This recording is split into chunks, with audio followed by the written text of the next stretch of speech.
শহীদদের প্রতি শ্রদ্ধা নিবেদনের খবর জানাতে এই মুহূর্তে মিরপুরে শহীদ বুদ্ধিজীবী স্মৃতিসৌধ থেকে যুক্ত হচ্ছেন সহকর্মী জান্নাতুল মোহনা। মোহনা, শহীদ বুদ্ধিজীবী স্মৃতিসৌধে এই মুহূর্তে কারা শ্রদ্ধা জানাচ্ছেন?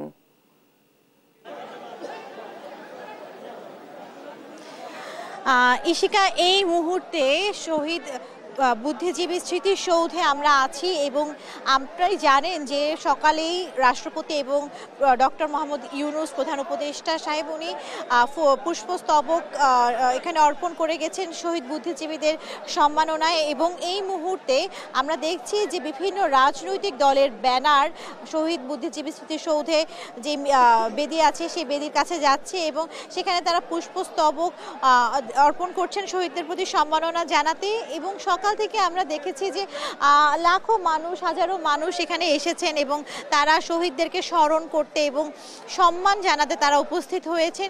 সেই সাথে আপনি জানেন যে আজকের দিনটা কতটুকু তাৎপর্যপূর্ণ। 1971 সালের 14ই আগস্ট মূলত 14ই ডিসেম্বর থেকে শহীদ যারা বুদ্ধিজীবী ছিলেন তাদেরকে হত্যা করার পরিকল্পনা করা হয় এবং 10ই ডিসেম্বর থেকে সেই পরিকল্পনা করেন পাকিস্তানি হানাদার বাহিনী, যা 14ই ডিসেম্বর তারা সেই পরিকল্পনা অনুযায়ী হত্যা করেন 1000-এর বেশি বুদ্ধিজীবীদের। মূলত এই জাতিকে মেধাশূন্য করতেই তাদের এই প্রয়াস এবং অপচেষ্টা তারা চালিয়েছেন এবং নৃশংসভাবে হত্যা করেছেন।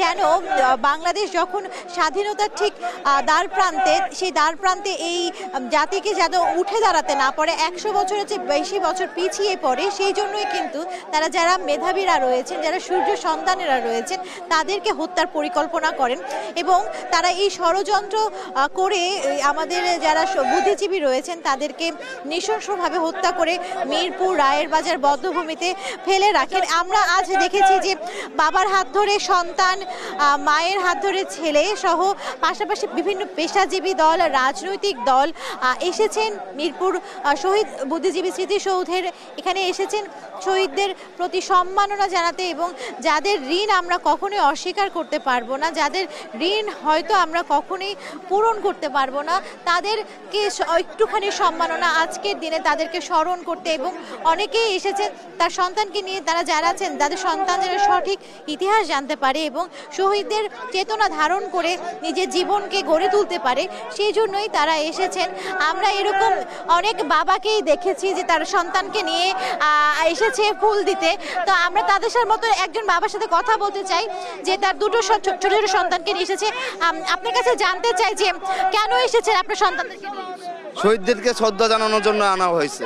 বাচ্চাদেরকে শিখাতে হবে যে পূর্বে জমানায় কি আমাদের যোদ্ধারা কিভাবে দেশ স্বাধীন করছে, এদেরকে বাচ্চাদের বোঝানোর জন্য তাদেরকে নিয়ে আসছে। তারা বারবার জিজ্ঞেস করে কিসে বুদ্ধিজীবী দিবস, কিসে শহীদ দিবস, এই জন্য তাদেরকে বাস্তবে দেখানোর জন্য আসছে যে তারা কত শ্রদ্ধা জানায় এখানে। ধন্যবাদ। শুনছিলেন যে শহীদদের স্মরণ করতে, শহীদদের প্রতি শ্রদ্ধা জানাতে এসেছেন। এখন আমরা দেখাতে চাই বেদির কি অবস্থা। বেদিতে আপনি দেখছেন বেদির সামনে অনেকেই জড়ো হয়েছে ফুল নিয়ে এবং আমরা সকাল থেকে আমরা দেখছিলাম যে আরও অনেকেই এসেছেন এবং বিভিন্ন পেশাজীবী দল, রাজনৈতিক দল, বিভিন্ন শিক্ষাঙ্গন থেকে, বিভিন্ন প্রতিষ্ঠান থেকেও এসেছেন এবং ফুল জানিয়েছেন। এবং এই সামনে আপনারা দেখছেন বেদির সামনে কত মানুষ জড়ো হয়েছে। এই সংখ্যা কিন্তু যতই বেলা গড়াচ্ছে ততই বাড়ছে। আমরা কিছুক্ষণ আগে অর্থাৎ ঘন্টাখানেক আগে যেরকম পরিস্থিতি দেখছিলাম এখনও তেমনই দেখছি যে এখনও সেই লম্বা লাইন, ব্যানারের লাইন কিন্তু শেষ হচ্ছে না। আমরা যদি আপনাদেরকে দেখাতে চাই যে বেদি থেকে সামনের গেট পর্যন্ত যে ব্যানার আমরা দেখতে পাচ্ছি এবং আমরা এখানে দেখতে পাচ্ছি যে এই মুহূর্তে গণ অধিকার পরিষদে নেতা কর্মীবৃন্দ এসেছেন। এই মুহূর্তে আমরা জুনায়েদ সাকিকেও দেখতে পাচ্ছি যে তিনি এসেছেন এবং সেই সাথে আমরা দেখতে পাচ্ছি স্কুল থেকে শিক্ষার্থীরাও এসেছেন, তারা তাদের টিচারদের হাত ধরে এসেছেন।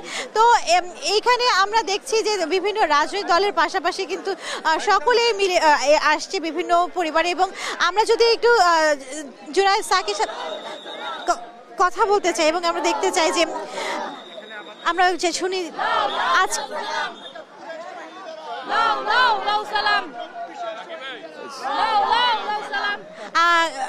আমরা এখন এখন যেহেতু এখানে পুষ্পস্তবক এখনো অর্পণ করেনি, কিছুক্ষণ পরে হয়তো তিনি কথা বলবেন। তো আমরা এই ছিল বুদ্ধিজীবী স্মৃতিসৌধ থেকে আমার কাছে সংবাদ। আর রায়ের বাজার বধ্যভূমিতে আছেন সহকর্মী শাহাদাত নিশাদ। তো আমরা এখন চলে যাচ্ছি নিশাদের কাছে, যে নিশাদ কি অবস্থা ওখানকার? ধন্যবাদ মোহনা। আমরা এতক্ষণ ধরে বীরপুর বধ্যভূমি সেখানকার অবস্থান সম্পর্কে জানাচ্ছিলাম আমাদের সহকর্মী জান্নাতুল মোহনা। আমরা এই মুহূর্তে আছি রায়ের বাজার বধ্যভূমি। আপনারা জানেন যে এখানে 14 ডিসেম্বর 1971 সালে যখন শহীদ বুদ্ধিজীবী আছেন তাদেরকে মূলত দুটি স্থানে তাদেরকে গণহত্যা করা হয়েছিল, এবং সেই জায়গা থেকে কিন্তু আমরা এই রায়ের বাজার বধ্যভূমিটি সবচেয়ে বেশি পরিচিত, কারণ এখানে বেশিরভাগ যে শহীদ বুদ্ধিজীবী আছে তাদেরকে এখানে মূলত হত্যা করা হয়। তো তার প্রেক্ষিতে আজকে সকাল থেকে আমরা লক্ষ্য করেছি এখানে বিভিন্ন শ্রেণী পেশার মানুষ থেকে শুরু করে রাজনৈতিক নেতাকর্মী যারা আছেন তারা এখানে এসেছেন, শ্রদ্ধা জানাচ্ছেন। আমরা দেখছি যে আমার বাংলা পার্টি এবি পার্টি থেকেও এখানে শ্রদ্ধা জানাতে এসেছেন। আমরা যদি একটু সরাসরি ওনাদের কাছে জানতে চাই যে আসলে আজকের এই দিনটাতে এসে আপনাদের যে বুদ্ধিজীবী দিবসে শ্রদ্ধা জানাতে এসেছেন, তো সেক্ষেত্রে আপনাদের আসলে কোনো দাবি আছে কিনা? আমরা আসলে দাবি একটাই, আজকে থেকে স্বাধীনতার পূর্বে যে 14 ডিসেম্বরে যে সকল শহীদেরা আসলে দেশের জন্য বা যারা দেশের জন্য যেই রকম একটি দেশের জন্য তারা নিজের জীবনকে বিলিয়ে দিয়েছিল, জীবনকে উৎসর্গ করেছিল, যেই রকম একটি দেশের জন্য আমরা এই জাতি প্রত্যাশা করে আসলে আজকে এই দিনে আমরা মনে করি আমরা তেমন একটি বাংলাদেশ পাই নাই। আমাদের সর্বস্তরে এখনো দুর্নীতি বিরত হয় নাই, স্বাধীনতা বিরোধী চক্ররা এখনো বিদ্রোহিত হয় নাই। আমরা চাই একটি স্বাধীন সার্বভৌম মেরুদণ্ড রূপে ধারা করে দাঁড়াতে পারে এমন একটি বাংলাদেশ আমরা প্রত্যাশা করি, এমনই একটি বাংলাদেশ।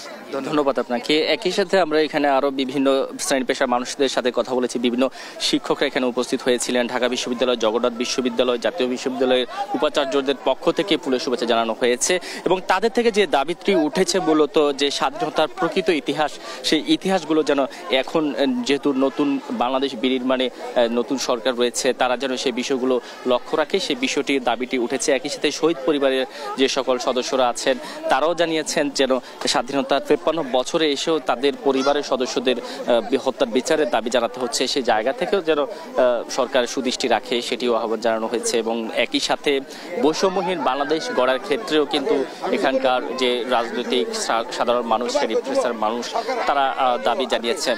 তো এখন পর্যন্ত আমরা দেখছি বেলা প্রায় 12টা, ঠিক সকাল 8টা থেকে শুরু হয়েছে, এবং এখন পর্যন্ত এখানে বিভিন্ন শ্রেণী পেশার মানুষ এখানে শ্রদ্ধা জানাতে এসেছেন, এবং বিভিন্ন শিক্ষা প্রতিষ্ঠান থেকেও আমরা দেখেছি শিক্ষার্থীদেরকে নিয়ে শিক্ষকরা এসেছেন শ্রদ্ধা জানাতে শহীদদের প্রতি।